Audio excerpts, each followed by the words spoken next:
November 11th, 1918. All across the Western Front, the clocks that were lucky enough to escape the 4 years of shelling chimed the 11th hour. And with that, the First World War came to an end. From 10 o'clock to 11, the hour for the cessation of hostilities, the opposed batteries simply raised hell. Not even the artillery prelude to our advance in the Argonne had anything on it.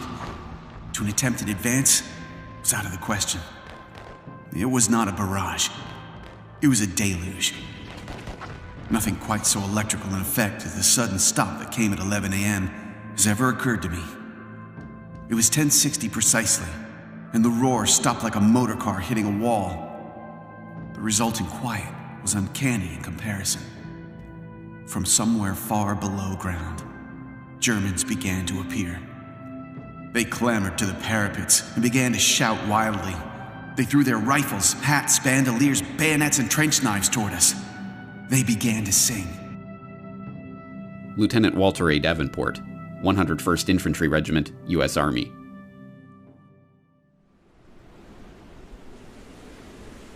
And just like that, it was over. 4 years of the bloodiest carnage the world had ever seen came to a stop as sudden and bewildering as its start. And the world vowed, never again. Each year, we lay the wreath. We hear the last post. We mouth the words, never again, like an incantation. But what does it mean? To answer this question, we have to understand what World War I was. World War I was an explosion. A breaking point in history. In the smoldering shell hole of that great cataclysm lay the industrial era optimism of never-ending progress. Old verities about the glory of war lay strewn around the battlefields of that great war, like a fallen soldier left to die in no man's land. And along with it lay all the broken dreams of a world order that had been blown apart. Whether we know it or not, we here in the 21st century are still living in the crater of that explosion, the victims of a First World War that we are only now beginning to understand. What was World War I about? How did it start? Who won? And what did they win? Now, 100 years after those final shots rang out, these questions still puzzle historians and laymen alike. But as we shall see, this confusion is not a happenstance of history, but the wool that has been pulled over our eyes to stop us from seeing what World War I really was. This is the story of World War I that you didn't read in the history books. This is the World War I Conspiracy.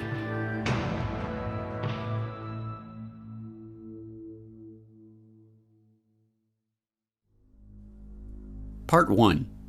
To start a war. June 28, 1914. The Archduke Franz Ferdinand, heir to the Austro-Hungarian throne, and his wife Sophie are in Sarajevo for a military inspection. In retrospect, it's a risky provocation, like tossing a match into a powder keg. Serbian nationalism is rising, the Balkans are in a tumult of diplomatic crises and regional wars, and tensions between the Kingdom of Serbia and the Austro-Hungarian Empire are set to spill over. But despite warnings and ill omens, the royal couple's security is extremely lax. They board an open-top sports car and proceed in a 6-car motorcade along a pre-announced route. After an inspection of the military barracks, they head toward the town hall for a scheduled reception by the mayor. The visit is going ahead exactly as planned and precisely on schedule. And then, the bomb goes off.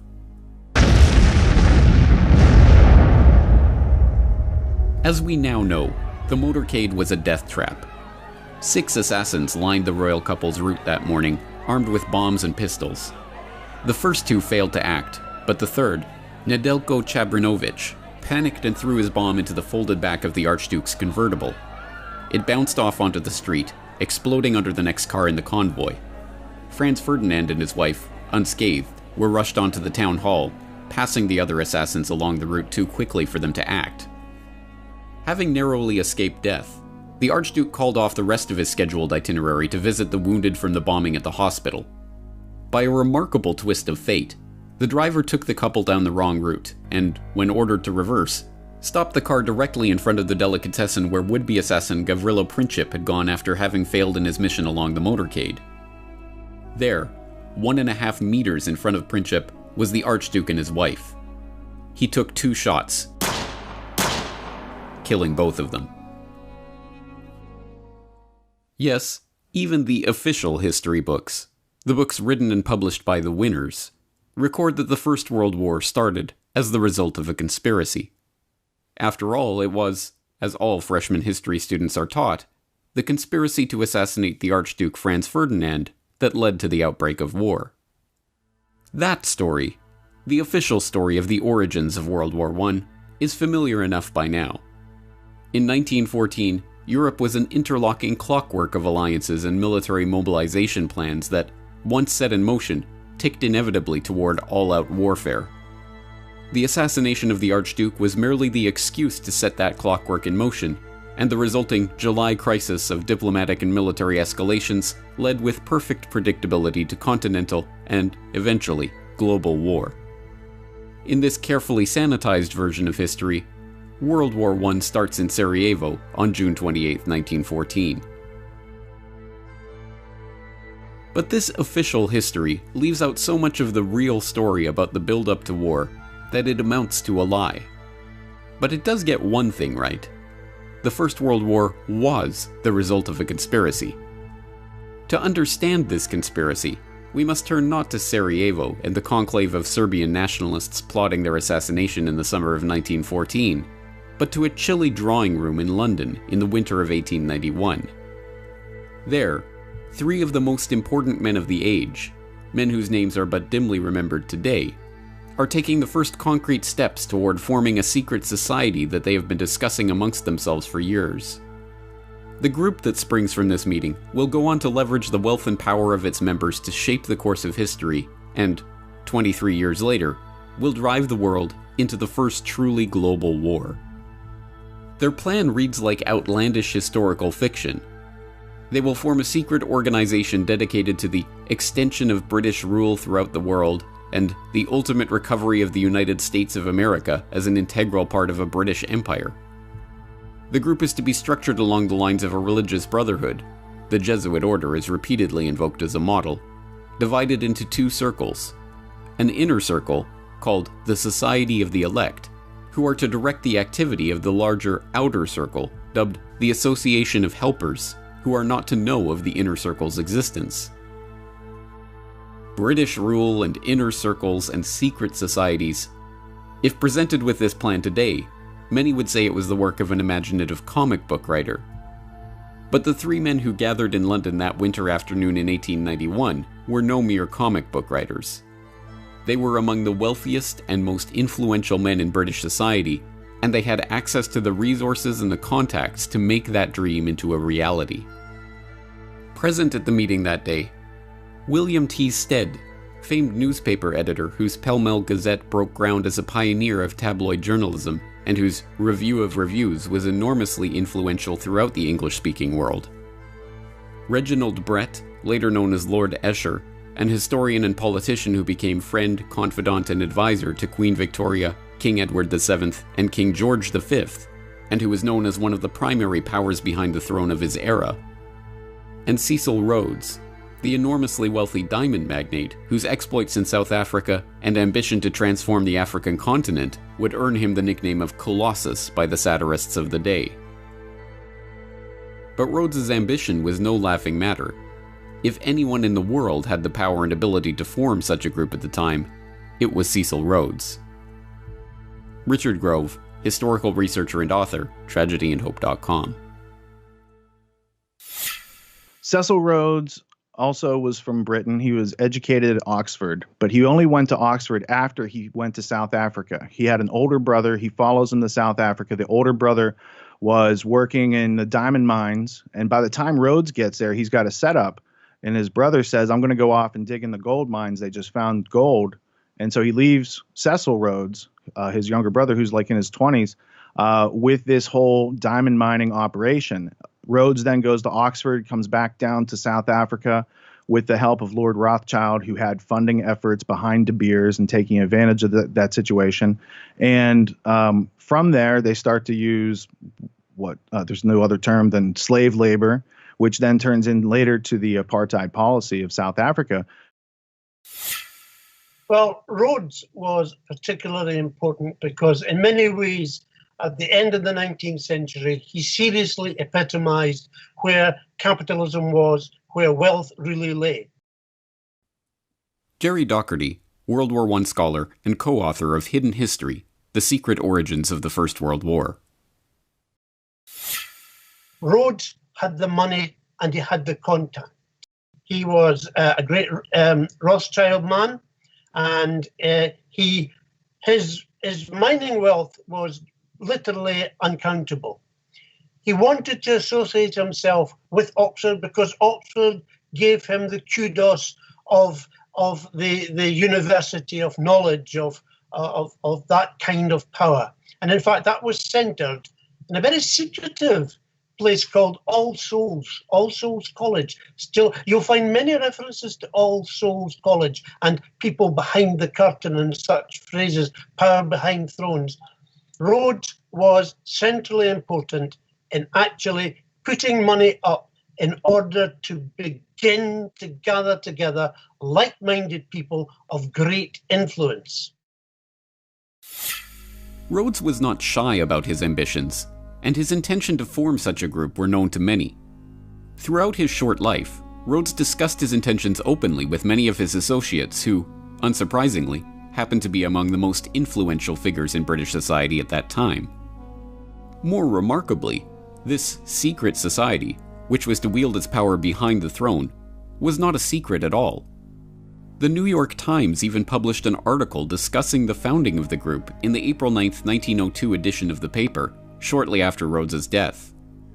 The article, headlined "Mr. Rhodes's Ideal of Anglo-Saxon Greatness," and carrying the remarkable subhead, "He believed a wealthy secret society should work to secure the world's peace and a British-American federation," summarized this sensational plan by noting that Rhodes's idea for the development of the English-speaking race was the foundation of a society copied, as to organization, from the Jesuits.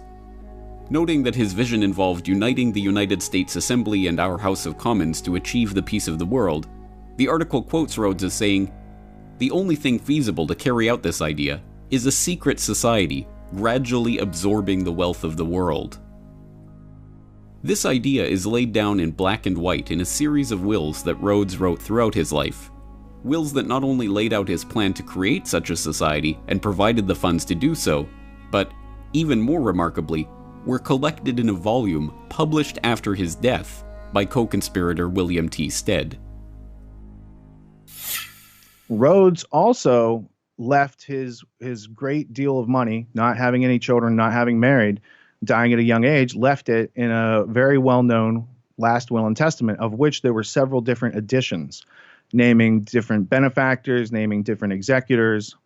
So in 1902, Cecil Rhodes dies. There's a book published. It contains his last will and testament. The guy who wrote the book, William T. Stead, was in charge of a British publication called the Review of the Reviews. He was part of Rhodes's roundtable group. He at one time was an executor for the will. And in that will, it says that he laments the loss of America from the British Empire and that they should formulate a secret society with the specific aim of bringing America back into the empire. Then he names all the countries that they need to include in this list to have world domination, to have an English-speaking union, to have British race as the enforced culture on all countries around the world. The will contains the goal. The goal is amended over a series of years and supported and used to gain support.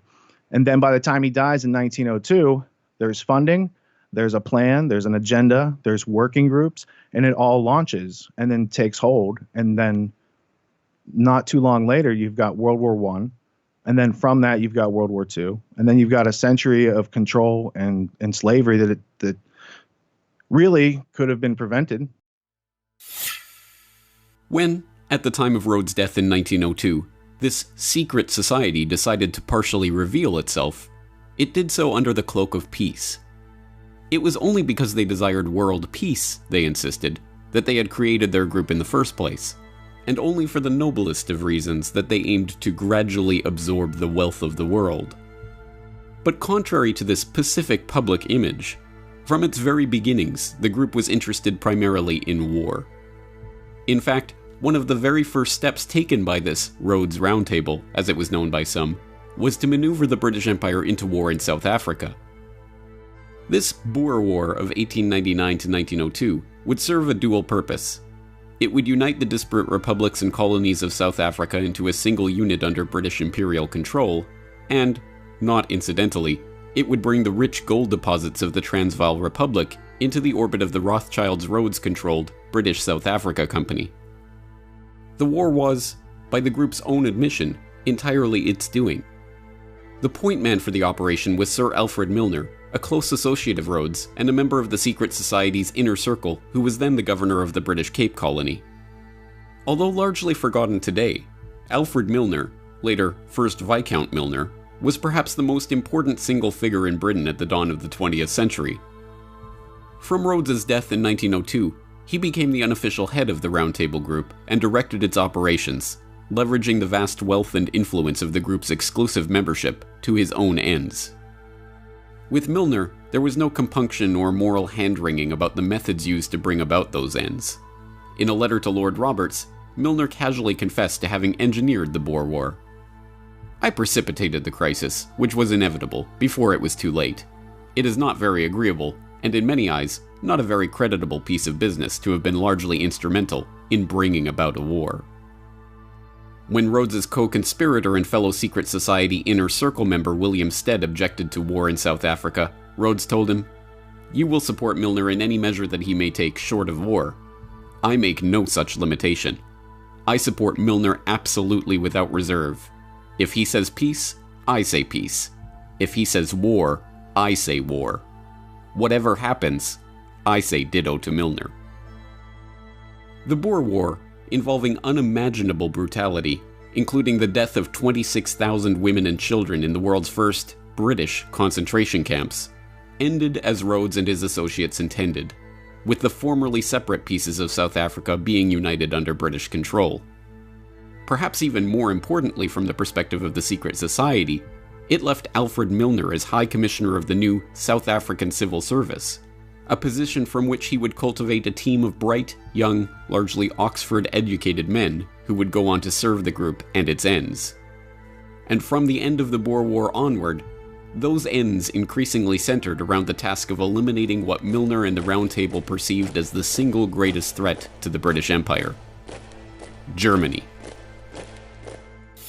So in the start, it was influence, people who could influence politics, people who had the money to influence statesmen, and the dream of actually crushing Germany. This was the basic mindset of this group as it gathered together. Germany. In 1871, the formerly separate states of modern-day Germany united into a single empire under the rule of Wilhelm I. The consolidation and industrialization of a united Germany had fundamentally changed the balance of power in Europe. By the dawn of the 20th century, the British Empire found itself dealing not with its traditional French enemies or its long-standing Russian rivals for supremacy over Europe, but the upstart German Empire. Economically, technologically, even militarily, if the trends continued, it would not be long before Germany began to rival and even surpass the British Empire. For Alfred Milner and the group he had formed around him out of the old Rhodes Round Table Society, it was obvious what had to be done. To change France and Russia from enemies into friends as a way of isolating and, eventually, crushing Germany. Peter Hoff, author of The Two Edwards, How King Edward VII and Foreign Secretary Sir Edward Grey Fomented the First World War. Yes, well, from the British perspective, Germany, after their unification in 1871, they became very strong very quickly. And this, over time, this worried the British more and more. They began to think that Germany represented a challenge to their world hegemony. And they came slowly but surely. They came to the decision that Germany must be confronted, just as they had come to the same decision with regard to other countries, Spain, Portugal, and especially France. And now Germany. German finished goods were marginally better than those of Britain. They were building ships that were marginally better than those of Britain. And all of this, British leaders slowly came to the decision that Germany needed to be confronted while it was still possible to do so. It might not be possible to do so if they waited too long. And so this is how the decision crystallized. Germany, I think that Britain might possibly have accepted the German ascendance, but they had something that was close at hand. Then that was the Franco-Russian alliance, and they thought if they could hook in with that alliance, then they had the possibility of defeating Germany quickly and without too much trouble. And that is basically what they did. But crafting an alliance with two of Britain's biggest rivals and turning public opinion against one of its dearest continental friends was no mean feat. To do so would require nothing less than for Milner and his group to seize control of the press, the military, and all the diplomatic machinery of the British Empire. And so that's exactly what they did. The first major coup occurred in 1899, while Milner was still in South Africa launching the Boer War. That year, the Milner Group ousted Donald Mackenzie Wallace, the director of the Foreign Department at the Times, and installed their man, Ignatius Valentine Schirall. Schirall, a former employee of the Foreign Office with inside access to officials there, not only helped to ensure that one of the most influential press organs of the empire would spin all international events for the benefit of the secret society, but he helped to prepare his close personal friend, Charles Harding, to take on the crucial post of ambassador to Russia in 1904, and, in 1906, the even more important post of permanent undersecretary at the Foreign Office. With Harding, Milner's group had a foot in the door at the British Foreign Office. But they needed more than just their foot in that door if they were to bring about their war with Germany. In order to finish the coup, they needed to install one of their own as Foreign Secretary. And, with the appointment of Edward Grey as Foreign Secretary in December of 1905, that's precisely what happened. Sir Edward Grey was a valuable and trusted ally of the Milner Group. He shared their anti-German sentiment and, in his important position of Foreign Secretary, showed no compunction at all about using secret agreements and unacknowledged alliances to further set the stage for war with Germany. Well, he became Foreign Secretary in 1905, I believe, and the Foreign Secretary in France was, of course, Delcasse. And Delcasse was very much anti-German and very passionate about the recovery of Alsace-Lorraine. And so he and the king hit it off very well together. And Edward Grey shared this anti-German feeling with the king, as I explained in my book, how he came to have that attitude about Germany. But in any case, he had the same attitude with the king. They worked very well together. And Edward Grey very freely acknowledged the heavy role that the king played in British foreign policy. And he said that this was not a problem because he and the king were in an agreement on most issues, and so they worked very well together. The pieces were already beginning to fall into place for Milner and his associates. With Edward Grey as Foreign Secretary, Harding as his unusually influential Undersecretary, Rhodes' co-conspirator Lord Esher installed as Deputy Governor of Windsor Castle, where he had the ear of the king, and the king himself, whose unusual hands-on approach to foreign diplomacy and whose wife's own hatred of the Germans dovetailed perfectly with the group's aims. The diplomatic stage was set for the formation of the Triple Entente between France, Russia, and Great Britain. With France to the west and Russia to the east, England's secret diplomacy had forged the two pinchers of a German-crushing vice. All that was needed was an event that the group could spin to its advantage to prepare the population for war against their former German allies. Time and again throughout the decade leading up to the Great War, the group's influential agents in the British press tried to turn every international incident into another example of German hostility. When the Russo-Japanese War broke out, rumors swirled in London that it was in fact the Germans that had stirred up the hostilities. The theory went that Germany, in a bid to ignite conflict between Russia and England, who had recently concluded an alliance with the Japanese, had fanned the flames of war between Russia and Japan. The truth, of course, was almost precisely the opposite. Lord Lansdowne had conducted secret negotiations with Japan before signing a formal treaty in January 1902. Having exhausted their reserves building up their military, Japan turned to Cecil Rhodes' co-conspirator Lord Nathan Rothschild to finance the war itself. Denying the Russian Navy access to the Suez Canal and high-quality coal, which they did provide to the Japanese, the British did everything they could to ensure that the Japanese would crush the Russian fleet, effectively removing their main European competitor for the Far East. The Japanese Navy was even constructed in Britain, but these facts did not find their way into the Milner-controlled press. When the Russians accidentally fired on British fishing trawlers in the North Sea in 1904, killing 3 fishermen and wounding several more, the British public was outraged. Rather than whip up the outrage, however, the Times and other mouthpieces of the secret society instead tried to paper over the incident. Meanwhile, the British Foreign Office outrageously tried to blame the incident on the Germans, kicking off a bitter press war between Britain and Germany. The most dangerous provocations of the period centered around Morocco, when France, emboldened by secret military assurances from the British and backed up by the British press, engaged in a series of provocations, repeatedly breaking assurances to Germany that Morocco would remain free and open to German trade. At each step, Milner's acolytes, both in government and in the British press, cheered on the French and demonized any and every response from the Germans, real or imagined.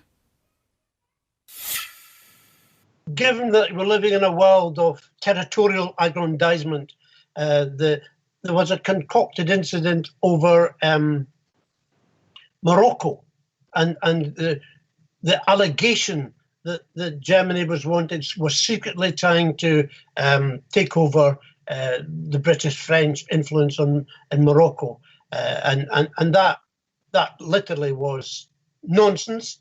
But it was blown up into an incident, and people were told, prepare. You had better prepare yourself for the possibility of war, because we will not be dictated to by that Kaiser person over in Berlin. One of the incidents, which I would need to make reference to get the date perfectly right, referred to a threat. Well, it was portrayed as a threat. It was no more than a threat than a fly would be if it came into your room at the present moment, of a gunboat sitting off the coast of Africa.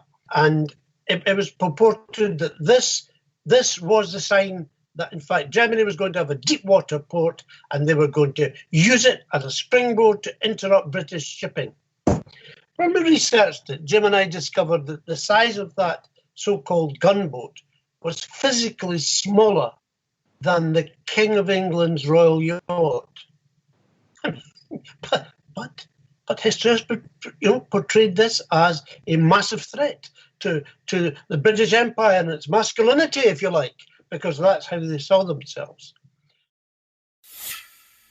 Ultimately, the Moroccan crises passed without warfare because, despite the best efforts of Milner and his associates, cooler heads prevailed. Likewise, the Balkans descended into warfare in the years prior to 1914, but Europe as a whole didn't descend with them. But, as we well know, the members of the Round Table in the British government, in the press, in the military, in finance, in industry, and in other positions of power and influence eventually got their wish.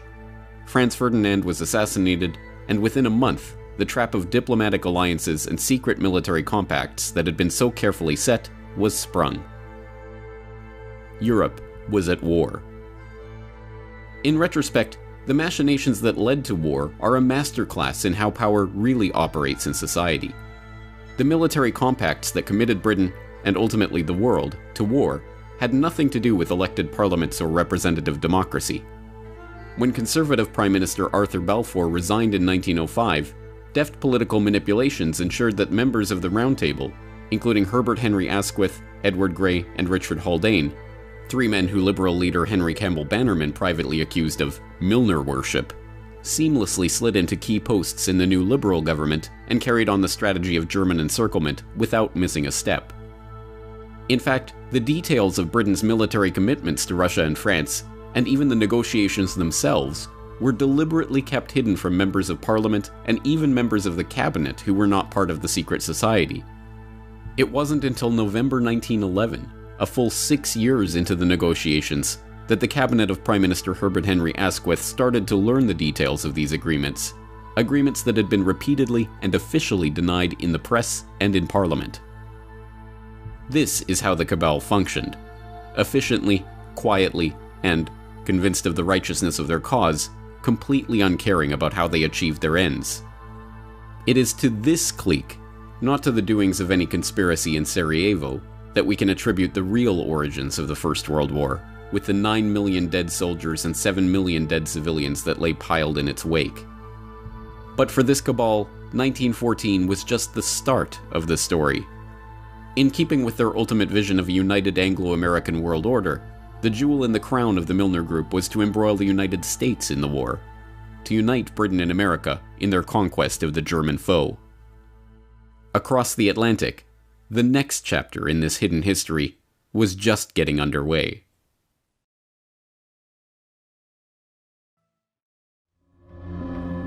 Part 2. The American Front. May 7th, 1915.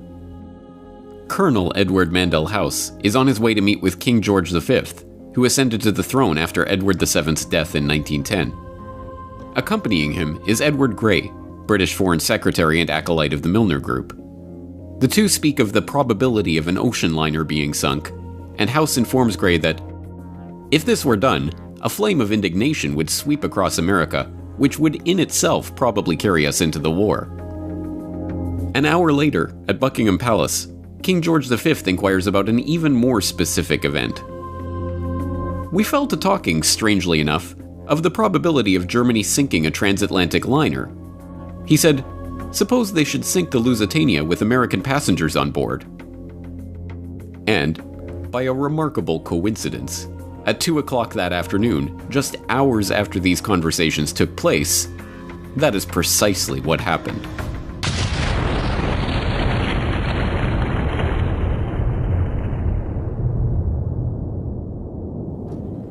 The Lusitania, one of the largest passenger liners in the world, is en route from New York to Liverpool when it is struck by a torpedo from a German U-boat. She sinks to the bottom in minutes, killing 1,198 passengers and crew, including 128 Americans. The disaster, portrayed as a brazen, unexpected attack on an innocent passenger liner, helps to shift public opinion about the war in the US. To the average American, the war suddenly doesn't feel like a strictly European concern. Every aspect of the story was, as we now know, a deception. The Lusitania was not an innocent passenger liner, but an armed merchant cruiser officially listed by the British Admiralty as an auxiliary warship. It was outfitted with extra armor, designed to carry 12 6-inch guns, and equipped with shell racks for holding ammunition.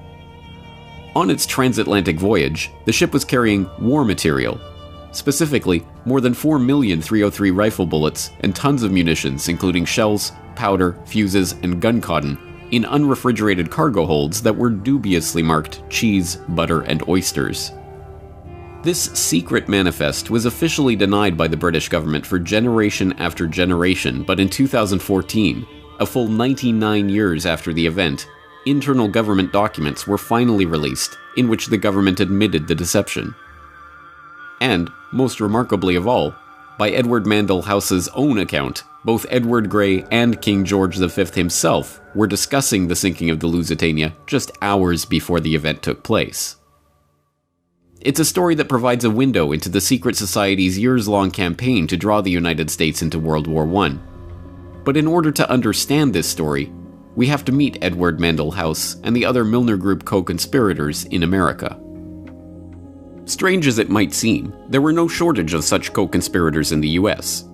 Some, like the members of the influential Pilgrim Society, founded in 1902 for the encouragement of Anglo-American good fellowship, shared Rhodes's vision of a united Anglo-American world empire. Others were simply lured by the promise of money. But whatever their motivation, those sympathetic to the cause of the Round Table included some of the wealthiest and most powerful people in the United States at the time. Many of these figures were to be found at the heart of Wall Street, in the banking and financial institutions revolving around J.P. Morgan and Company. John Pierpont Morgan, or Pierpont as he preferred to be called, was the nucleus of turn-of-the-century America's banking sector. Getting his start in London in 1857 at his father's merchant banking firm, the young Pierpont returned to New York in 1858 and embarked on one of the most remarkable careers in the history of the world. Making his money financing the American robber barons of the late 19th century, from Vanderbilt's railroads to Adolph Simon Ox's purchase of the New York Times to the buyout of Carnegie Steel, Morgan amassed a financial empire that, by the 1890s, wielded more power than the United States Treasury itself. He teamed up with his close allies, the House of Rothschild, to bail out the US government during a gold shortage in 1895 and ease the Panic of 1907, which he helped to precipitate by locking 120 of the country's most prestigious bankers in his library and forcing them to reach a deal on a $25 million loan to keep the banking system afloat. As we saw in Century of Enslavement, the history of the Federal Reserve, Morgan and his associates were only too happy to use the banking crises they helped to create to galvanize public opinion toward the creation of a central bank. So long as that central bank was owned and directed by Wall Street, of course. But their initial plan, the Aldrich Plan, was immediately recognized as a Wall Street ploy. Morgan and his fellow bankers were going to have to find a suitable cover to get their act through Congress, including, preferably, a president with sufficient progressive cover to give the new Federal Reserve Act an air of legitimacy. And they found their ideal candidate in the politically unknown president of Princeton University, Woodrow Wilson, a man who they were about to rocket straight into the White House with the help of their point man and Round Table co-conspirator, Edward Mandell House. Richard Grove, TragedyAndHope.com. Woodrow Wilson was an obscure professor at Princeton University who, from reading all that I've read about him, wasn't the smartest guy, but he was smart enough to pick up when other people had good ideas. And then he bumps into this guy named Colonel House. Now, Colonel House, he grew up in Beaumont, Texas. And Colonel House's dad was like a Rhett Butler type of smuggler, privateer, pirate during the Confederate War with the Union. So Colonel House, first off, he's not a colonel. It's just like a title he gave himself to make him seem more than he was. But he did come from a politically connected family in the South that were doing business with the British during the Civil War. So Colonel House, in the early 1900s, makes Woodrow Wilson his protege. And Colonel House himself is being puppeted by a few people in the layers of the Anglo-American establishment above him. And so we are left with the public persona of Woodrow Wilson, and here he is, and he's got this, this whole new Federal Reserve system that's going to come in during his administration, which was also kind of a precursor to getting America into the war. Because it changed our financial dependency from being self-reliant and printing our own debt-free money to being indentured to international bankers who charge us as they print money out of thin air and charge future generations for it. The election of Woodrow Wilson once again shows how power operates behind the scenes to subvert the popular vote and the will of the public. Knowing that the stuffy and politically unknown Wilson would have little chance of being elected over the more popular and affable William Howard Taft, Morgan and his banking allies bankrolled Teddy Roosevelt on a third-party ticket to split the Republican vote. The strategy worked, and the banker's real choice, Woodrow Wilson, came to power with just 42% of the popular vote. With Wilson in office and Colonel House directing his actions, Morgan and his conspirators got their wish. 1913 saw the passage of both the Federal Income Tax and the Federal Reserve Act, thus consolidating Wall Street's control over the economy. World War I, brewing in Europe just 8 months after the creation of the Federal Reserve, was to be the first full test of that power. But difficult as it had been for the Round Table to coax the British Empire out of its splendid isolation from the continent and into the web of alliances that precipitated the war, it would be that much harder for their American fellow travelers to coax the United States out of its own isolationist stance. Although the Spanish-American War had seen the advent of American imperialism, the thought of the US getting involved in that European war was still far from the minds of the average American. A 1914 editorial from the New York Sun captures the sentiment of most of America at the time of the outbreak of the war in Europe. There is nothing reasonable in such a war as that for which Europe has been making ready, and it would be folly for this country to sacrifice itself to the frenzy of dynastic policies and the clash of ancient hatreds which is urging the old world to its destruction. The Sun was by no means unique in its assessment.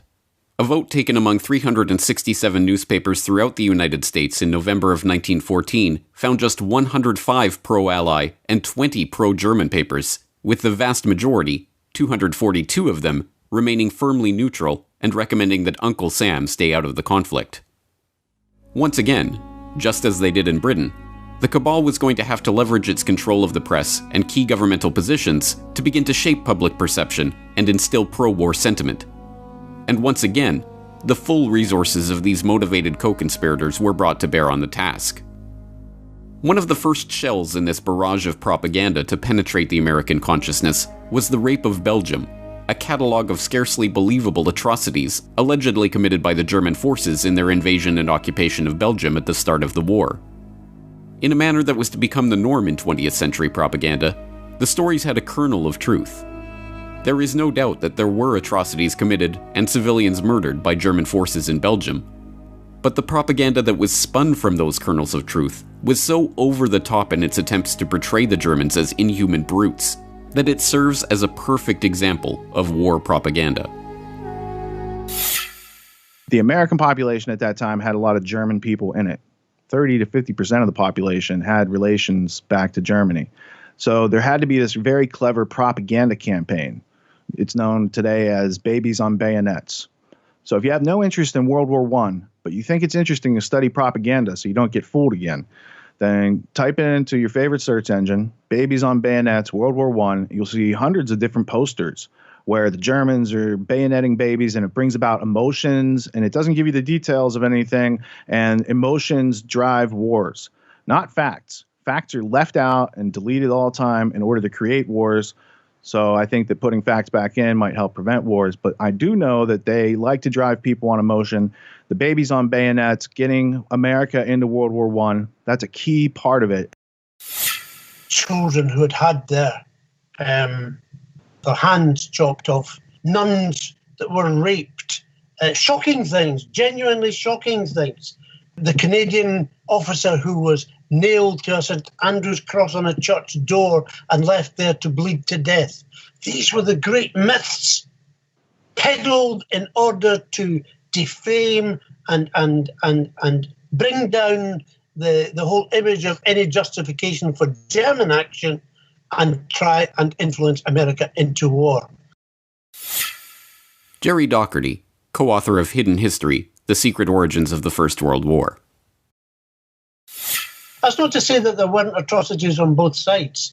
War is an atrocious event, and there are always victims, absolutely. And I offer no justification for it. But the lies, the unnecessary abuse of propaganda, even when in Britain they decided that they would put together the definitive volume of evidence to present it to the world, the person they asked to do this just so happened to have been former British ambassador to the United States and a man called Bryce, who was very well liked in the States. And his evidence was published and put forward, and there were screeds of stories after stories. But then later it was discovered that, in fact, the people who took the evidence hadn't been allowed to speak to any of the Belgians directly, that in fact what they were doing is they were listening to a middleman or agents who had supposedly taken these stories, and when one of the official committee said, well, hold on, can I speak to one of can I speak to someone directly? No. He resigned. He wouldn't allow his name to be put forward with this, and that's the extent to which, this is false history. It's not even acceptable to call it fake news. It's just disgusting. The campaign had its intended effect. Horrified by the stories emerging from Belgium, stories picked up and amplified by the members of the Round Table in the British press, including the influential Times and the lurid Daily Mail, run by Milner ally Lord Northcliffe, American public opinion began to shift away from viewing the war as a European squabble about an assassinated Archduke, and toward viewing the war as a struggle against the evil Germans and their sins against civilization. The culmination of this propaganda campaign was the release of the report of the Committee on Alleged German Outrages, better known as the Bryce Report, compiled for His Britannic Majesty's government and presided over by Viscount James Bryce, who, not coincidentally, was the former British ambassador to America and a personal friend of Woodrow Wilson. The report was a sham, based on 1,200 depositions collected by examiners who had no authority to administer an oath. The committee, which was not allowed to speak to a single witness itself, was tasked merely with sifting through this material and deciding what should be included in the final report. Unsurprisingly, the very real atrocities that the Germans had committed in Belgium, the burning of Louvain, Andenne, and Dinant, for example, were overshadowed by the sensationalist and completely unverifiable stories of babies on bayonets and other acts of villainy. The report itself, concluding that the Germans had systematically and premeditatedly broken the rules and usages of war, was published on May 12, 1915, just 5 days after the sinking of the Lusitania.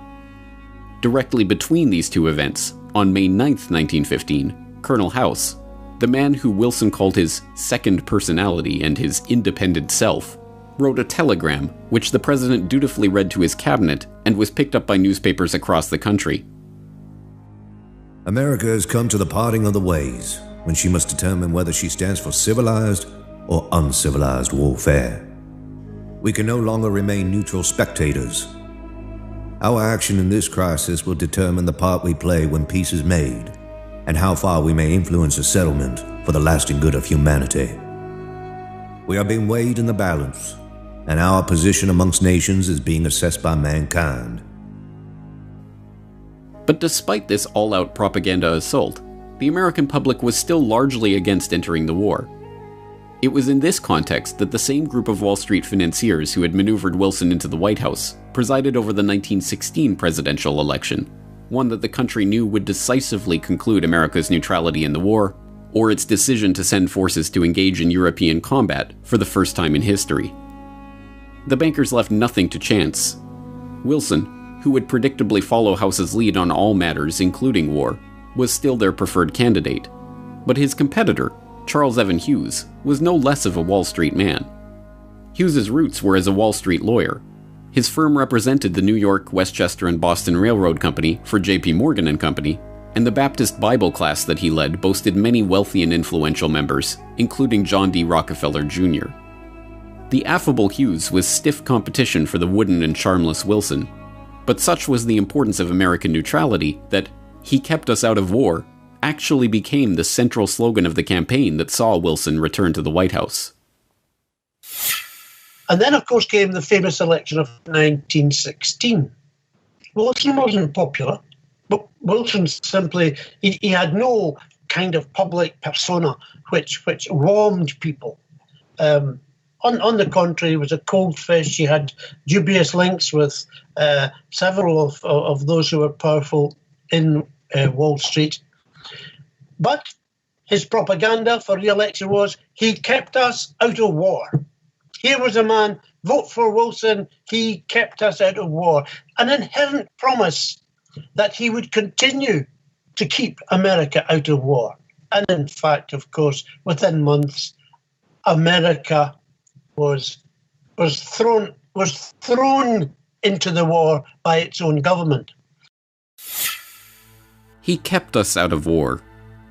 But just as in the British election of 1906, which saw the British public overwhelmingly voting for Henry Campbell Bannerman's Liberal Party and their platform of peace, only to get the Milnerites in the cabinet entering secret agreements to bring about war, So too was the American public duped at the ballot box in 1916. In fact, in the fall of 1915, over 1 year before the election even took place, Wilson's string puller, Edward Mandell House, was engaged in a secret negotiation with Edward Grey, the Milnerite heading Britain's Foreign Office. That negotiation, long hidden from the public but finally revealed when House's papers were published in 1928, shows the lengths to which Grey and House were willing to go to draw America into the war on the side of the Allies and against the Germans. On October 17, 1915, House drafted a letter to Grey which he called one of the most important letters I ever wrote. Before sending it, he split it into 2 separate coded messages to ensure it would not be readable if it were intercepted. In it, he laid out a plan to steer the US into war with Germany under the false pretense of a peace conference. Dear Sir Edward, in my opinion, it would be a worldwide calamity if the war should continue to a point where the Allies could not, with the aid of the United States, bring about a peace along the lines you and I have so often discussed. It is in my mind that, after conferring with your government, I should proceed to Berlin and tell them that it was the President's purpose to intervene and stop this destructive war, provided the weight of the United States thrown on the side that accepted our proposal could do it. I would not let Berlin know, of course, of any understanding had with the Allies, but would rather lead them to think our proposal would be rejected by the Allies.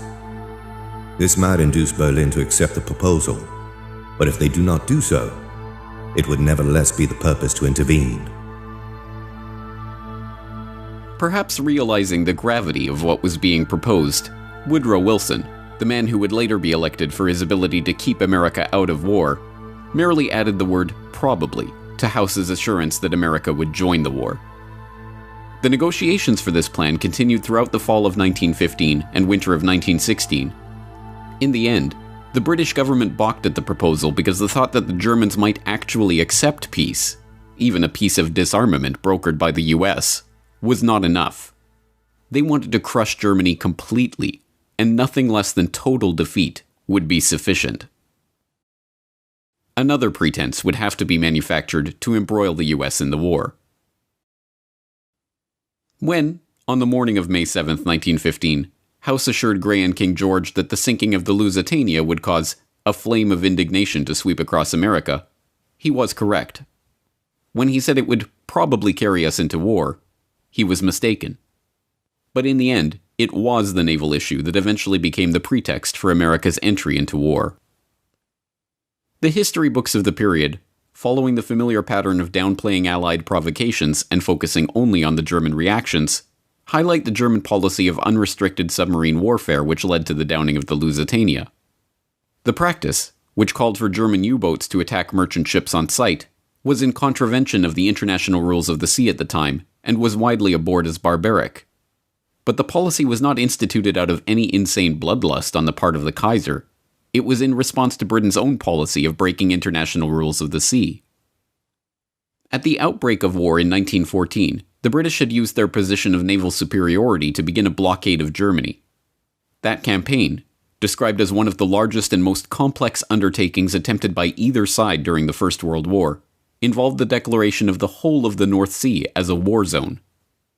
As a so-called distant blockade, involving the indiscriminate mining of an entire region of the high seas, the practice was in direct violation of the Declaration of Paris of 1856.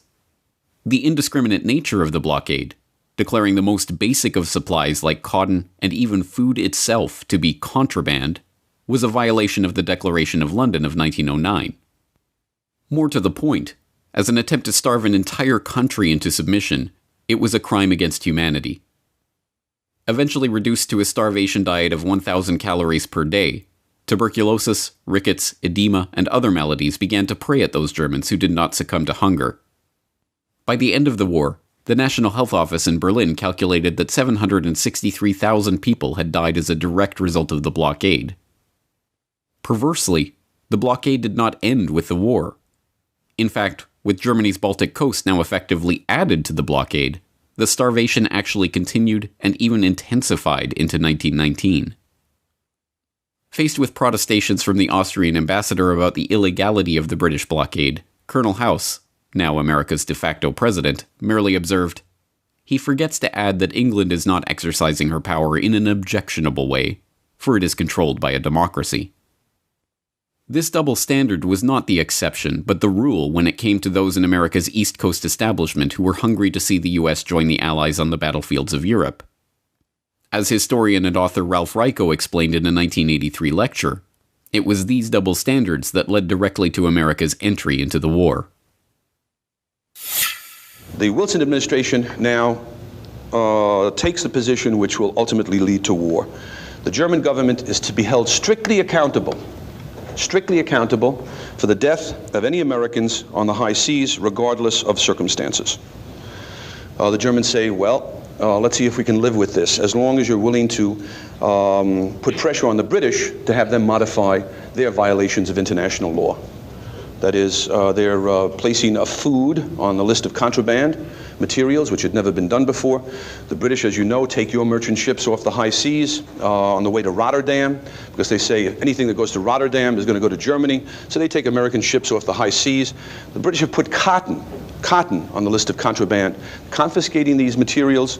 They interfere with letters going to the continent because they think there's military intelligence possibly involved. The British are imposing in many ways on Americans. So if you hold them responsible, we'll behave ourselves as far as submarines go. This was not to be the case. And the attitude of the Americans towards British violations of neutral rights were quite different. One reason is that the American ambassador to London, Walter Hines Page, was an extreme Anglophile. One time, for instance, he gets a message from the State Department saying, tell the British they have to stop interfering with American mail shipments to neutral ports. And the American ambassador goes to the British Foreign Minister, Edward Grey, and says, look at the message I've just got from Washington. Let's get together and try to answer this. This was his attitude. The British were never held to the same standard as the Germans. At home, Theodore Roosevelt, who in previous years had been a great friend of the Kaisers and a great admirer of Germany, now says we have to get into this war right away. Besides that, there's a campaign for preparedness, for building up the American Army, the American Navy, drilling American citizens in combat techniques. There's a kind of hysteria, really, that travels over the country, considering that there's, at this time, certainly, no chance of some kind of immediate threat to the United States. And people like Roosevelt and Wilson begin talking in a very unfortunate way. Wilson says, for instance, in America we have too many hyphenated Americans. Of course, he meant German Americans, Irish Americans. And these people are not totally loyal to our country. Already scapegoats are being looked for, and public opinion is being roused. In January, this diplomatic negotiation, the exchange of memos goes on for the next few years. In January of 1917, the Americans, not having been able to budge the British in the least on any British violation of American rights, the British blockade intensifying, the Germans really feeling hunger. In a very literal sense, especially the people on the home front. The Kaiser is persuaded by his admirals and generals to begin unrestricted submarine warfare around the British Isles. The American position by this time had solidified, had become a totally rigid one, and when all is said and done, when you go through all of the back and forth memoranda and notes and principles established, the United States went to war against Germany in 1917 for the right of Americans to travel in armed, belligerent merchant ships carrying munitions through war zones. Wilson's position was that even in that case, the Germans simply had no right to attack the ship, as long as there are Americans on the ship. Shall I repeat that? Armed, belligerent, that is to say English, armed English merchant ships carrying munitions could not be fired upon by the Germans as long as there were American citizens on board. And it was for the right of Americans to go into the war zone on such vessels that we finally went to war.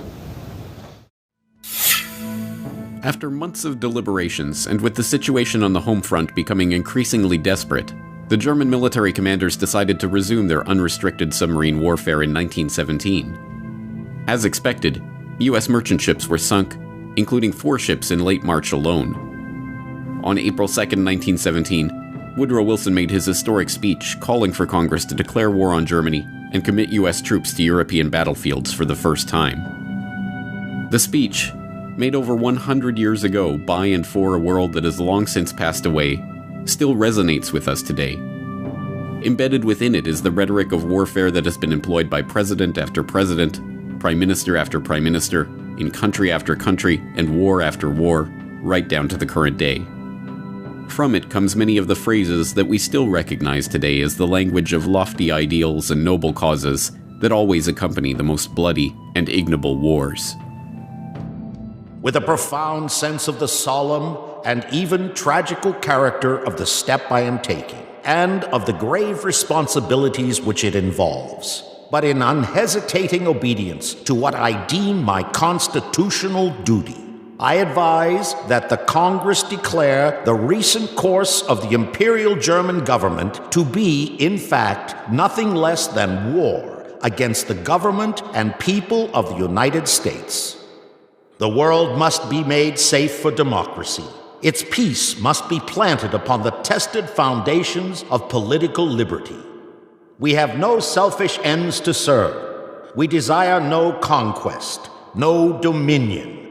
We seek no indemnities for ourselves, no material compensation for the sacrifices we shall freely make. We are but one of the champions of the rights of mankind. We shall be satisfied when those rights have been made as secure as the faith and the freedom of nations can make them. 4 days later, on April 6, 1917, the U.S. Congress issued a formal declaration of war against the Imperial German government. Inside the White House, President Woodrow Wilson conferred with advisors, then signed the proclamation of war against Germany. Everywhere there was cheering and waving of flags. Hindsight or cynicism might make us smile at the thought that this war was sometimes called the Great Adventure. Never again would we see our entry into a major conflict excite so many to such heights of elation. Naive? Probably. But here was a generation of young men not yet saturated by the paralyzing variety of self-analysis and the mock sciences. They believed. Over there, send the word over there, that the Yanks are coming, the drums coming everywhere, so prepare, say a All along the Western Front, the Allies rejoiced. The Yanks were coming. House, the Milner Group, the Pilgrims, the Wall Street financiers, and all of those who had worked so diligently for so many years to bring Uncle Sam into war had got their wish. And before the war was over, millions more casualties would pile up. Carnage the likes of which the world had never seen before had been fully unleashed. The trenches and the shelling, the no man's land and the rivers of blood, the starvation and the destruction, the carving up of empires, and the eradication of an entire generation of young men. Why? What was it all for? What did it accomplish? What was the point? To this day, over 100 years later, we still look back on the horrors of that great war with confusion. For so long we have been told non-answers about incompetent generals and ignorant politicians. It's the senselessness of war the teachers of this fraudulent and partial history have told us with a shrug. But, now that the players who worked to set the stage for this carnage have been unmasked, these questions can finally be answered.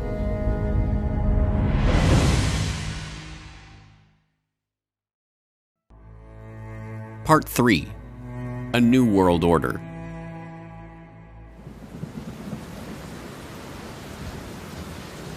February 21st, 1916. A week of rain, wind, and heavy fog along the Western Front finally breaks, and for a moment there is silence in the hills north of Verdun. That silence is broken at 7:15 a.m. when the Germans launch an artillery barrage heralding the start of the largest battle the world had ever seen. Thousands of projectiles are flying in all directions, some whistling, others howling, others moaning low, and all uniting in one infernal roar. From time to time, an aerial torpedo passes, making a noise like a gigantic motor car.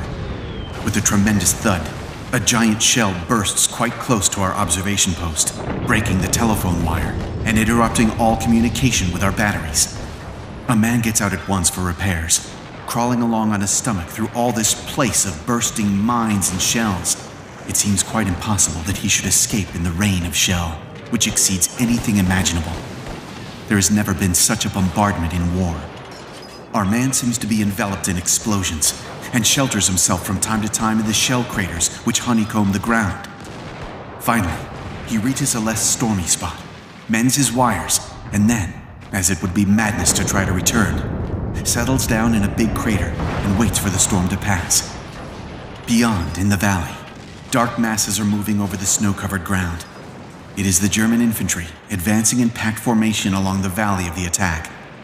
They look like a big gray carpet being unrolled over the country. We telephone through to the batteries, and the ball begins. The sight is hellish. In the distance, in the valley, and upon the slopes, regiments spread out, and as they deploy, fresh troops come pouring in. There's a whistle over our heads. It is our first shell. It falls right in the middle of the enemy infantry. We telephone through, telling our batteries of their hit, and a deluge of heavy shells is poured on the enemy. Their position becomes critical. Through glasses, we can see men maddened, men covered with earth and blood, falling one upon the other. When the first wave of the assault is decimated, the ground is dotted with heaps of corpses.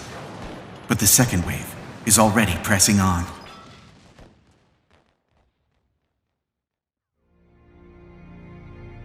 This anonymous French staff officer's account of the artillery offensive that opened the Battle of Verdun, recounting the scene as an heroic French communications officer repairs the telephone line to the French artillery batteries, allowing for a counterstrike against the first wave of German infantry, brings a human dimension to a conflict that is beyond human comprehension. The opening salvo of that artillery barrage alone, involving 1,400 guns of all sizes, dropped a staggering 2.5 million shells on a 10-kilometer front near Verdun in northeastern France over 5 days of nearly uninterrupted carnage, turning an otherwise sleepy countryside into an apocalyptic nightmare of shell holes, craters, torn-out trees, and ruined villages. By the time the battle finished 10 months later, 1 million casualties lay in its wake. 1 million stories of routine bravery like that of the French communications officer. And Verdun was far from the only sign that the stately, sanitized version of 19th century warfare was a thing of the past. Similar carnage played out at the Somme, and Gallipoli, and Vimy Ridge, and Galicia, and 100 other battlefields. Time and again, the generals threw their men into meat grinders, and time and again, the dead bodies lay strewn on the other side of that slaughter. But how did such bloodshed happen? For what purpose? What did the First World War mean? The simplest explanation is that the mechanization of 20th century armies had changed the logic of warfare itself. In this reading of history, the horrors of World War I were the result of the logic dictated by the technology with which it was fought. It was the logic of the siege guns that bombarded the enemy from over 100 kilometers away. It was the logic of the poison gas, spearheaded by Bayer and their School for Chemical Warfare in Leverkusen. It was the logic of the tank, the airplane, the machine gun, and all of the other mechanized implements of destruction that made mass slaughter a mundane fact of warfare. But this is only a partial answer. More than just technology was at play in this Great War, and military strategy and million-casualty battles were not the only ways that World War I had changed the world forever. Like that unimaginable artillery assault at Verdun, The First World War tore apart all the verities of the old world, leaving a smoldering wasteland in its wake. A wasteland that could be reshaped into a new world order. For the would-be engineers of society, war, with all of its attendant horrors, was the easiest way to demolish the old traditions and beliefs that lay between them and their goals. This was recognized early on by Cecil Rhodes and his original clique of co-conspirators. As we have seen, it was less than 1 decade after the founding of Cecil Rhodes' society to achieve the peace of the world that vision was amended to include war in South Africa, and then amended again to include embroiling the British Empire in a world war. Many others became willing participants in that conspiracy because they too could profit from the destruction and the bloodshed. And the easiest way to understand this idea is at its most literal level: profit. War is a racket. It always has been. It is possibly the oldest, easily the most profitable, surely the most vicious. It is the only one international in scope. It is the only one in which the profits are reckoned in dollars and the losses in lives. A racket is best described, I believe, as something that is not what it seems to be to the majority of the people. Only a small inside group knows what it is about. It is conducted for the benefit of the very few at the expense of the very many. Out of war, a few people make huge fortunes. In the World War, a mere handful garnered the profits of the conflict. At least 21,000 new millionaires and billionaires were made in the United States during the World War. That many admitted their huge blood gains on their income tax returns. How many other war millionaires falsified their tax returns? No one knows. How many of these war millionaires shouldered a rifle? How many of them dug a trench? How many of them knew what it meant to go hungry in a rat-infested dugout? How many of them spent sleepless, frightened nights ducking shells and shrapnel and machine gun bullets? How many of them parried a bayonet thrust or an enemy? How many of them were wounded, were killed in battle? As the most decorated Marine in the history of the United States at the time of his death, Smedley Butler knew of what he spoke.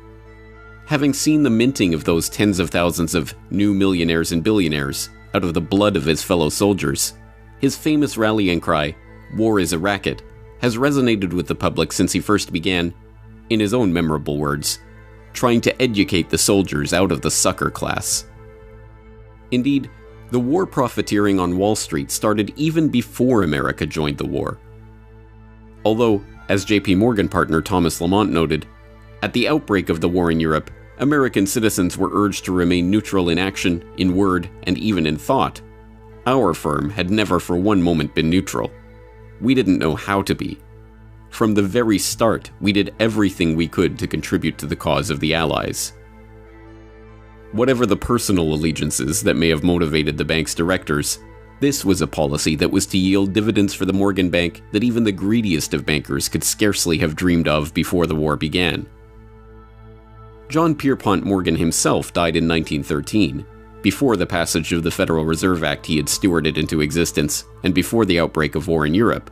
But the House of Morgan stood strong, with the Morgan Bank under the helm of his son, John Pierpont Morgan Jr., maintaining its position as preeminent financier in America.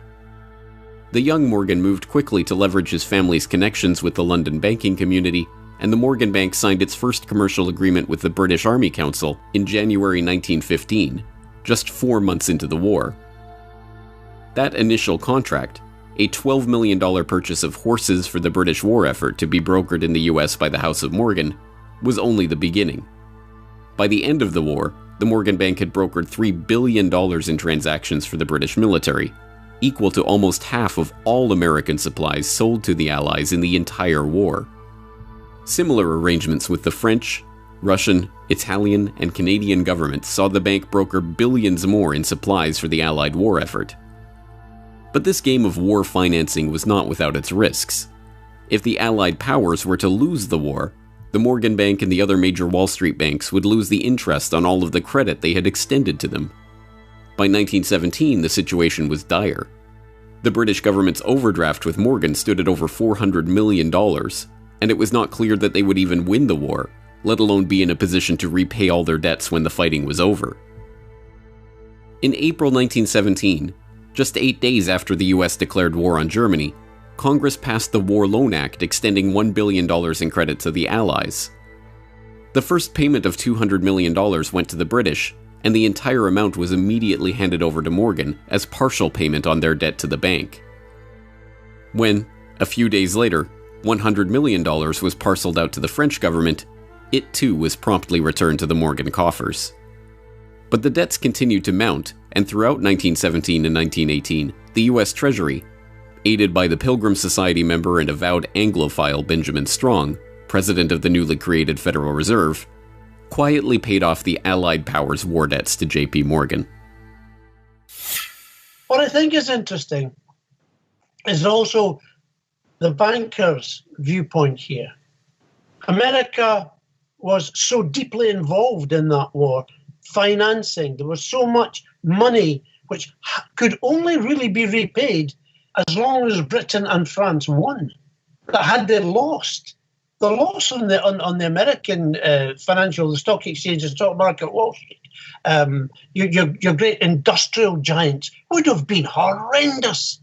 So America was deeply involved, not the people, as is ever the case, not the ordinary citizen who cares, but the financial establishment who had, if you like, treated the entire thing as they might a casino and put all the money on one end of the board, and it had to come good for them. So all of this is going on. I mean, I personally feel that the American people don't realize just how far duped they were by your Carnegies, your J.P. Morgans, your great bankers, your Rockefellers, by the multi-millionaires who emerged from that war because they were the ones who made the profits, not those who lost their sons, lost their grandsons, whose lives were ruined forever by war.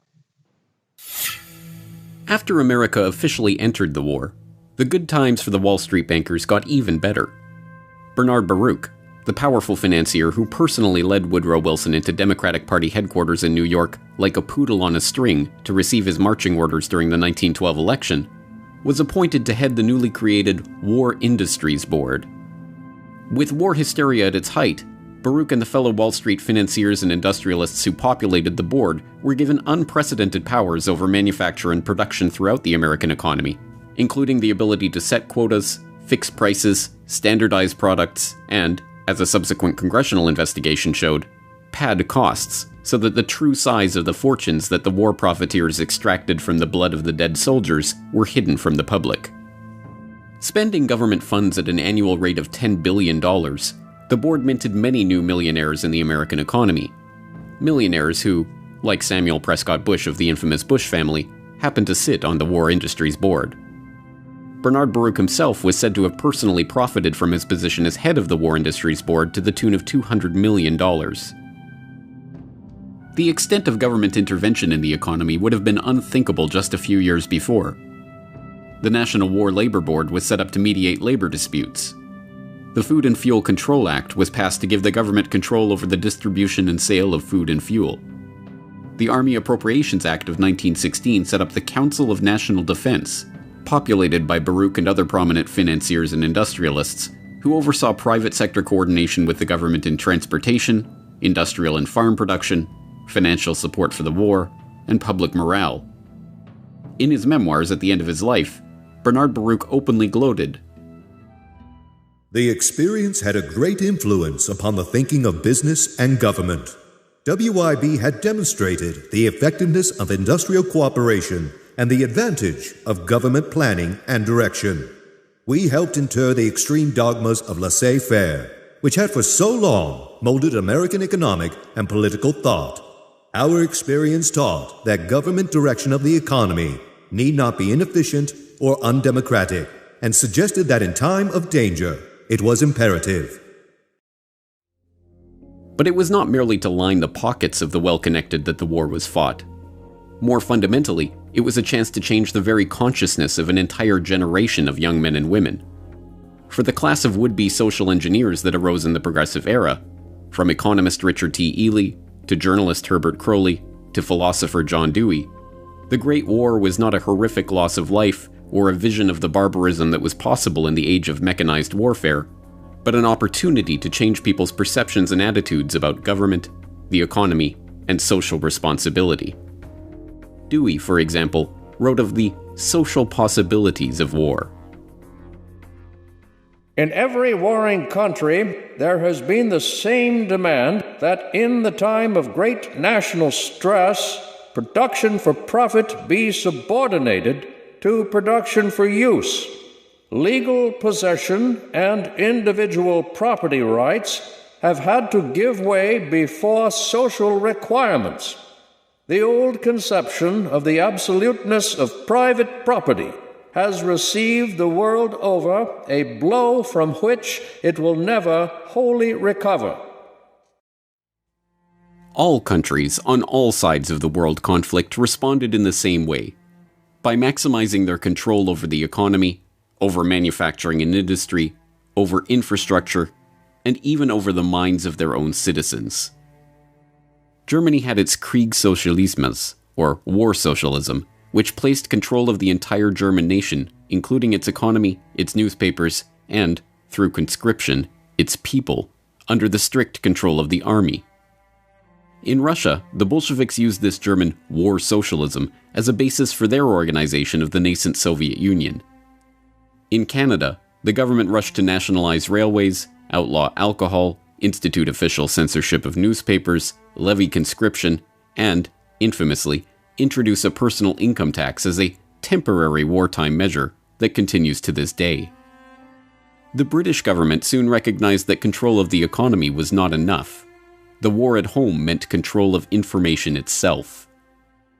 At the outbreak of war, they set up the War Propaganda Bureau at Wellington House. The Bureau's initial purpose was to persuade America to enter the war, but that mandate soon expanded to shape and mold public opinion in favor of the war effort and of the government itself. On September 2, 1914, the head of the War Propaganda Bureau invited 25 of Britain's most influential authors to a top-secret meeting. Among those present at the meeting, G.K. Chesterton, Ford Madox Ford, Thomas Hardy, Rudyard Kipling, Arthur Conan Doyle, Arnold Bennett, and H.G. Wells. Not revealed until decades after the war ended, many of those present agreed to write propaganda material promoting the government's position on the war, which the government would get commercial printing houses, including Oxford University Press, to publish as seemingly independent works.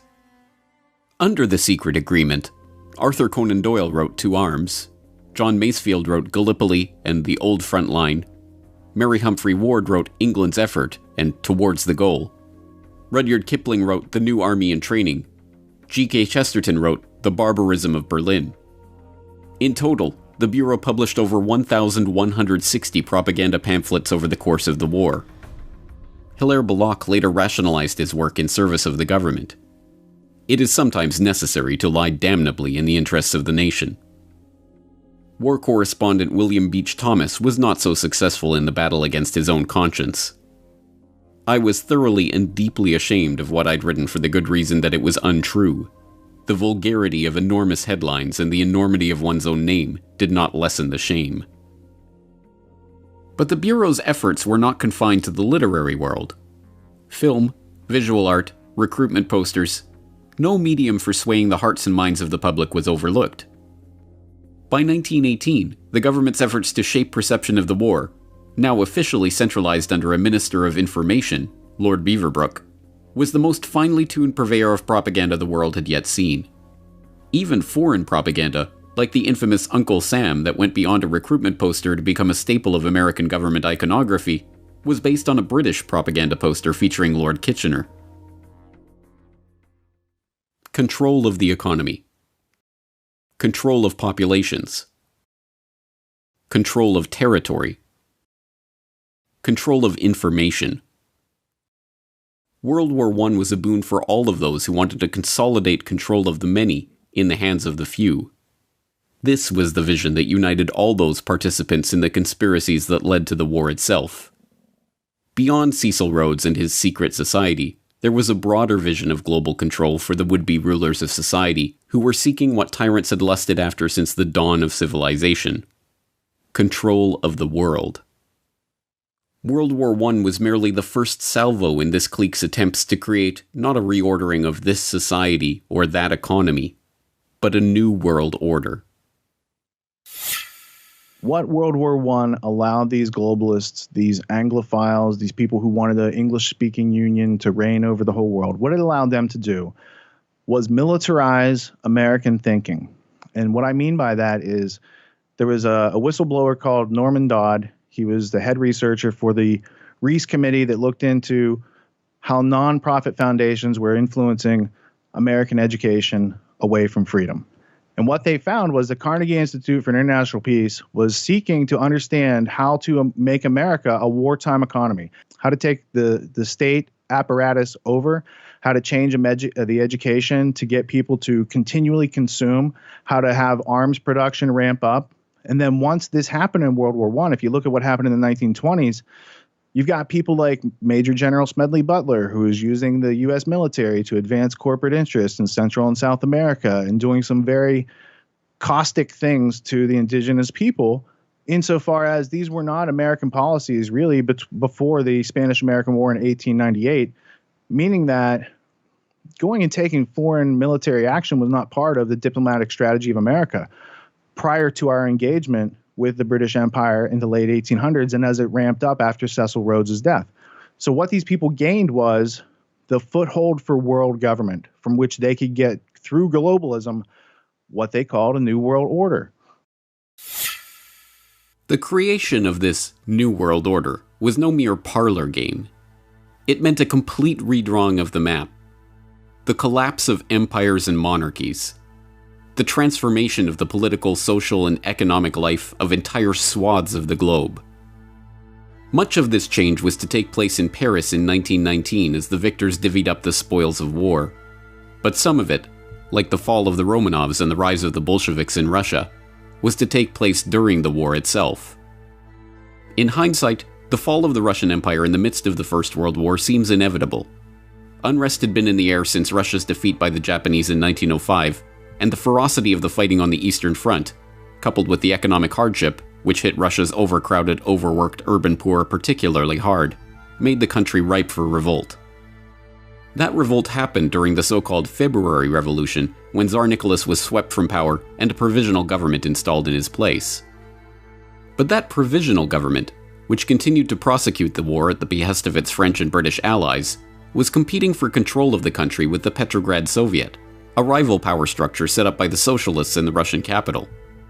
The struggle for control between the two bodies led to riots, protests, and ultimately, battles in the street. Russia in the spring of 1917 was a powder keg waiting to explode.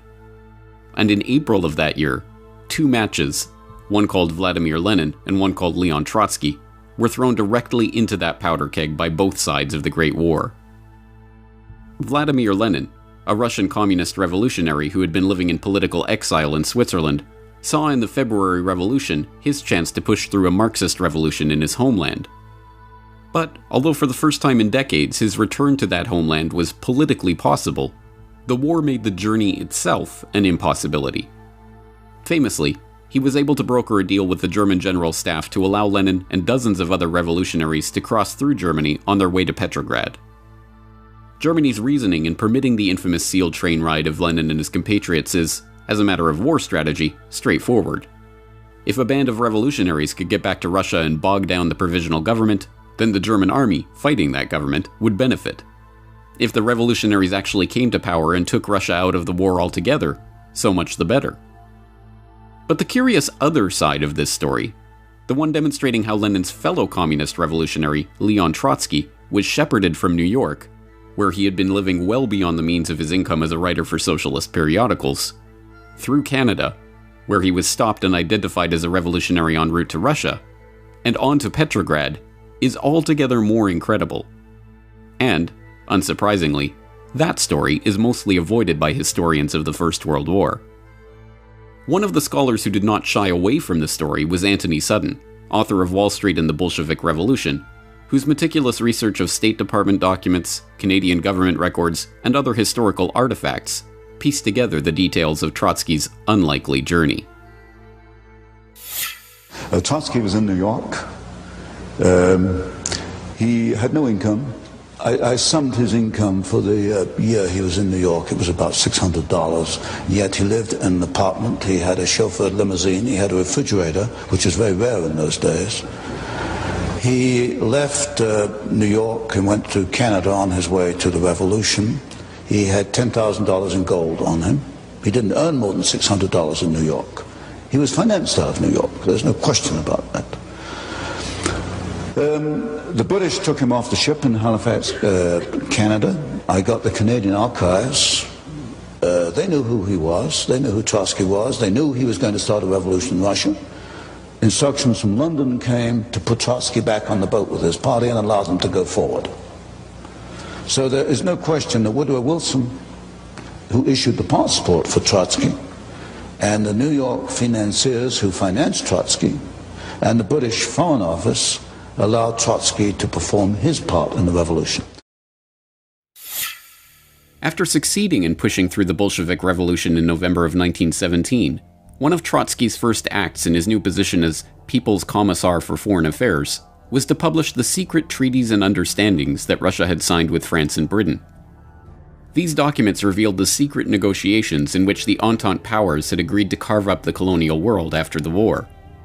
The stash of documents included agreements on the partition of Asiatic Turkey, creating the modern Middle East out of the remnants of the Ottoman Empire, the treaty with Italy, promising conquered territory to the Italian government in exchange for their military aid in the campaign against Austria-Hungary, a treaty redrawing the frontiers of Germany, promising France its long-held wish of reacquiring Alsace-Lorraine and recognizing Russia's complete liberty in establishing her western frontiers, diplomatic documents relating to Japan's own territorial aspirations, and a host of other treaties, agreements, and negotiations. One of these agreements, the Sykes-Picot Agreement between Britain and France, which was signed in May 1916, has grown in infamy over the decades. The agreement divided modern-day Turkey, Jordan, Iraq, Syria, and Lebanon among the Triple Entente, and although the revelation of the agreement caused much embarrassment for the British and the French and forced them to publicly back away from the Sykes-Picot map, served as the basis for some of the arbitrary lines on the map of the modern-day Middle East, including the border between Syria and Iraq. In recent years, ISIS has claimed that part of their mission is to put the final nail in the coffin of the Sykes-Picot Conspiracy. Other territorial conspiracies, like the Balfour Declaration, signed by Arthur Balfour, then acting as Foreign Secretary for the British government, and addressed to Lord Walter Rothschild, one of the co-conspirators in Cecil Rhodes' original secret society, are less well known today. The Balfour Declaration also played an important role in shaping the modern world by announcing British support for the establishment of a Jewish homeland in Palestine, which was not under British mandate at the time. Even less well known is that the document did not originate from Balfour, but from Lord Rothschild himself, and was sent to fellow Round Table conspirator Alfred Milner for revision before being delivered. So this was he's known as Lord Walter Rothschild, and professionally he's a zoologist. He inherits a lot of wealth in a very high status family. He pursues his art and his science and his scientific theories and research. But he has zoological museums, and he's collecting specimens. And he's famously the Rothschild that's riding the giant tortoise and leading him around with a piece of lettuce on his stick. And there's a piece of lettuce hanging out of the tortoise's mouth. And I've always used that. Here's the metaphor for the bankers. Like, they're leading people around with stimulus response. This tortoise can't ask questions. It can't question its obedience. So that's Lord Walter Rothschild. Why is he important? Well, he and his family are some of the early financiers and backers of Cecil Rhodes and promoters of his last will and testament. And in the question of America being brought back into the British Empire, there are newspaper articles. There's one in 1902 where Lord Rothschild is saying, this would be a good thing to have America back in the British Empire. He's also the Lord Rothschild to whom the Balfour Declaration is addressed. So in 1917, there's an agreement, a letter of agreement sent from the British government from Arthur Balfour to Lord Rothschild. Now, Lord Rothschild and Arthur Balfour, they know each other. They have a long history together. And there's a lot of Fabian socialists in this whole story of what led up to World War I. Specifically with Balfour, he's acting as an agent of the British government saying, we're going to give away this land that's not really ours, and we're going to give it to you guys and your group. The problem is the British had also promised that same land to the Arabs. So now the Balfour Declaration is going against some of the foreign policy plans that they've already promised to these other countries. The other interesting thing about the Balfour Declaration is it just had its 100th anniversary. So they last year had a site that had the whole history of the Balfour Declaration. You could see the originals from Lord Rothschild and going to Lord Milner for changes and coming through Arthur Balfour and then being sent back as an official letter from the monarchy, basically. So that's interesting. But there's also interviews where the current Lord Rothschild, Lord Jacob Rothschild, comments on his ancestors' history and how they brought about the Jewish state in 1947-48 because of the Balfour Declaration. So there's a lot of history to unpack there. But most people, again, they're not aware of the document, let alone the very interesting history behind it, let alone what that really means in the bigger story. Over 2 decades after Cecil Rhodes launched the secret society that would engineer this so-called Great War, the likes of Alfred Milner and Walter Rothschild were still at it, conspiring to use the war they had brought about to further their own geopolitical agenda. But by the time of the armistice in November 1918, that group of conspirators had greatly expanded, and the scale of their agenda had grown along with it. This was no small circle of friends who had embroiled the world in the first truly global war, but a loosely knit network of overlapping interests, separated by oceans and united in a shared vision for a new world order. Milner, Rothschild, Gray, Wilson, House, Morgan, Baruch, and literally scores of others had each had their part to play in this story. Some were witting conspirators, others merely seeking to maximize the opportunities that war afforded them to reach their own political and financial ends. But to the extent that those behind the World War I conspiracy shared a vision, it was the same desire that had motivated men throughout history: the chance to reshape the world in their own image. Just tell us all over again why. Why? Just tell you won't it again. find this in the textbooks. Why is to bring about, I suspect, a plan to control world society in which you and I won't find the freedoms to believe and think and do as we believe. And war is an instrument of massive change. We know that. It is an instrument of massive change, in particular for those who are defeated. In a war where everyone is defeated, then it's simply an element of massive change.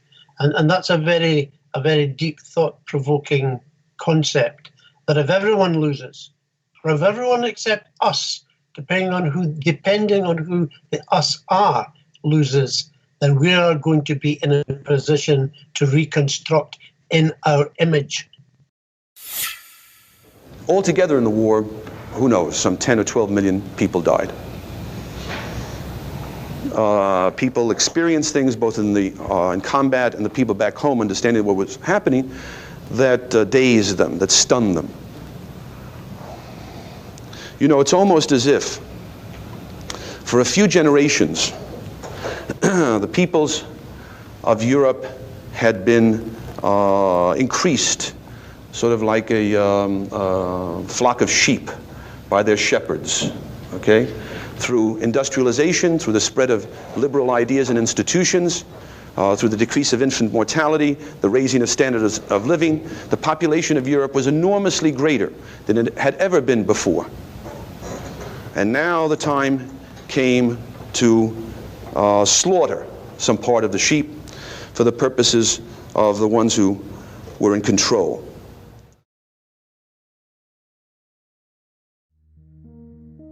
For the ones in control, World War I had been the birth pangs of a new world order. And now, the midwives of this monstrosity slouched towards Paris to take part in its delivery. The end of the beginning. All over the world, on November 11th, 1918, people were celebrating, dancing in the streets, drinking champagne, hailing the armistice that meant the end of the war. But at the front, there was no celebration. Many soldiers believed the armistice only a temporary measure and that the war would soon go on. As night came, the quietness, unearthly in its penetration, began to eat into their souls. The men sat around log fires, the first they'd ever had at the front. They were trying to reassure themselves that there were no enemy batteries spying on them from the next hill, and no German bombing planes approaching to blast them out of existence. They talked in low tones. They were nervous. After the long months of intense strain, of keying themselves up to the daily mortal danger, of thinking always in terms of war and the enemy, the abrupt release from it all was physical and psychological agony. Some suffered a total nervous collapse. Some, of a steadier temperament, began to hope that they would someday return to home in the embrace of loved ones. Some could think only of the crude little crosses that marked the graves of their comrades. Some fell into an exhausted sleep. All were bewildered by the sudden meaninglessness of their existence as soldiers, and through their teeming memories paraded that swiftly moving cavalcade of Cantini, Soissons, Saint-Mihiel, the Meuse Argonne, and Sedan. What was to come next? They did not know, and hardly cared. Their minds were numbed by the shock of peace. The past consumed their whole consciousness. The present did not exist, and the future was inconceivable. Colonel Thomas R. Gowanlock, 1st Division, U.S. Army. Little did those troops know how right they were. As the public rejoiced in the outbreak of peace after 4 years of the bloodiest carnage that the human race had ever endured, the very same conspirators that had brought about this nightmare were already converging in Paris for the next stage of their conspiracy. There, behind closed doors, they would begin their process of carving up the world to suit their interests, laying the groundwork and preparing the public consciousness for a new international order, setting the stage for an even more brutal conflict in the future, and bringing the battle-weary soldiers' worst fears for the future to fruition. And all in the name of peace. The French general, Ferdinand Foch, famously remarked after the Treaty of Versailles that, "This is not a peace. It is an armistice for 20 years. As we now know, his pronouncement was precisely accurate. The armistice on November 11th, 1918 may have marked the end of the war, but it was not the end of the story. It was not even the beginning of the end. It was, at best, the end of the beginning.